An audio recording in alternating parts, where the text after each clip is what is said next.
जय सिया राम। रामचरितमानस के कुछ चौपाई मैं आपके सामने सुनाने के लिए जा रहा हूँ। आप जरा ध्यान से सुने और बताएं हमें कि इन चौपाइयों में क्या विशेष है। क्यों मैं आपको कह रहा हूँ कि इन चौपाइयों को जरा ध्यान से सुनेंगे। पहले मैं चौपाई पढ़ता हूँ, फिर आपसे बात करता हूँ।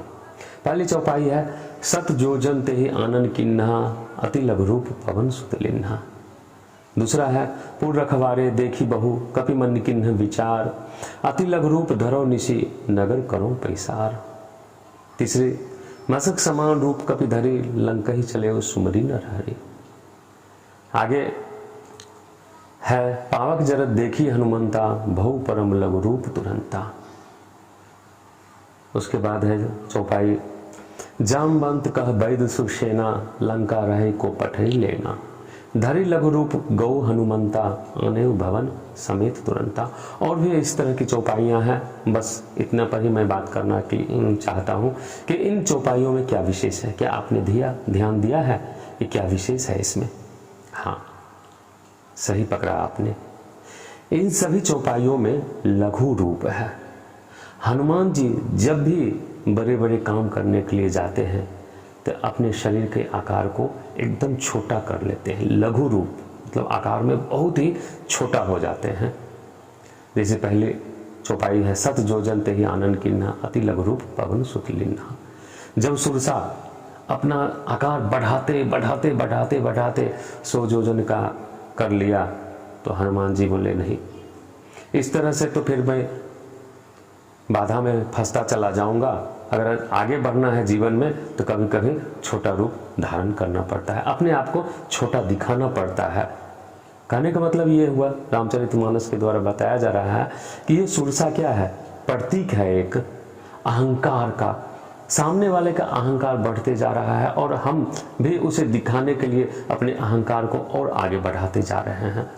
जैसे ही सुरसा नाम की सांप 100 जोजन को हुई, हनुमान जी तुरंत छोटा रूप धारण करके उसके मुख में प्रवेश करके फिर से बाहर आके हाथ जोड़कर ये कर लिए। सुरसा प्रसन्न हुई और आशीर्वाद देते हुए उसे आगे जाने दी। जब लंका में प्रवेश करते हैं तब वहाँ पुर रखवारे देखी बहु, कपि मन किन्ह विचार, अति लघु रूप धरो निशि, नगर करो पैसा। वहाँ पर हनुमान जी सोचते हैं कि इतना बड़ा लंका है, इसमें चौकीदारी भी सुरक्षा गार्ड भी तो बहुत ही मजबूत होगा, अतः बड़ा रूप धारण करके सीना ठोक कर जाना यहाँ अच्छी बात नहीं। कहने का मतलब ये हुआ कि जहाँ बुद्धि से काम ले सकते हैं आप वहाँ बुद्धि से, दिमाग से काम लीजिए।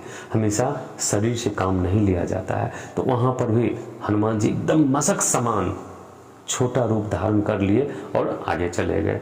हालांकि लंकिनी ने उसे पकड़ लिया।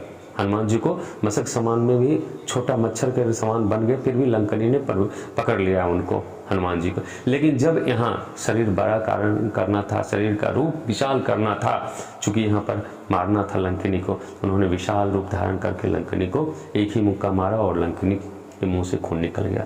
अब आगे चलते हैं। फिर कहा गया, जब लंका में रावण के द्वारा कहा गया कि पूंछ में आग लगा दो, वानर का पूंछ ही सबसे प्रिय होता है, तो चूंकि उनको तो लंका जलाना था प्रभु के काम के लिए, प्रभु के कार्य के लिए, तो फिर तो, लेकिन वहां पर जैसे ही देखे, पावक जरत देखी हनुमंता, मतलब पूंछ में देखे कि अच्छा आग लग चुकी है, अब मुझे आगे बढ़ना है। चूंकि उस समय तक वो जंजीर में बंधे हुए थे, आग पांचवन में बंधे हुए थे, मेघनाथ जी ने बांध के लाया था। तो तुरंत बहु परम लघु रूप तुरंता, उन्होंने अपना रूप को इतना छोटा कर लिया, जंजीर पूरा ढीला हो गया और उससे निकल गए। कहने का मतलब है कि आप कभी कभी रूप धारण कर लेते हैं, छोटा रूप धारण कर अपने अहंकार को इतना शून्य कर देते हैं कि सामने वाले की पकड़ से आप बाहर हो जाते हैं। और जब लक्ष्मण जी को शक्ति बाण लगा था तो लंका में जाना था, वैद सुसेन नामक वैद्य था, उसको लाने के लिए।